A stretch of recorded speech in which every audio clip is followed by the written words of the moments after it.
A pleasant good evening and thank you for joining us for the Thursday's edition of the Regional News.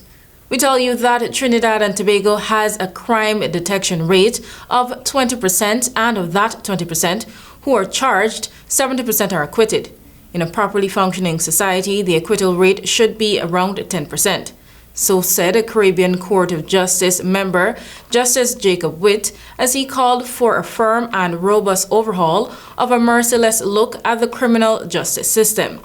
Speaking on Day 2 of the Regional Symposium, Violence as a Public Health Issue, the CARICOM Challenge, Justice Witt said the right to a fair trial not only applies to the defendant, but included the victims, witnesses, and the society as a whole.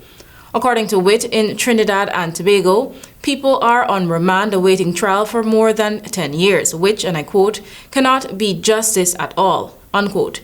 He suggested that greater use should be made of the plea bargaining and there should be an expansion and improvement of judge-alone trials.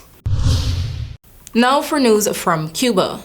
Cuban lawmakers on Wednesday easily re-elected Miguel Diaz-Canel as president for the second term as the country faces one of the biggest social and economic crises since Fidel Castro's 1959 revolution. Diaz-Canel, leader of the Communist Party, the country's only recognized political movement, won a landslide vote of 97.6% of the National Assembly, all of whose 470 members are aligned with the party. However, rejoicing is likely to be short-lived as Diaz-Canel's incoming administration faces daunting challenges during his next 5-year term. Inflation has soared and tourism has floundered since the coronavirus pandemic, and long lines for fuel, medicine, and food have raised tensions, fanning unrest that led to the largest protests in decades in July 2021. Diaz sounded a familiar note, blaming the United States and its Cold War-era embargo for Cuba's woes, but said, and I quote, "This forces us to work harder and better to respond to our people. I'm sure we'll get good results," unquote.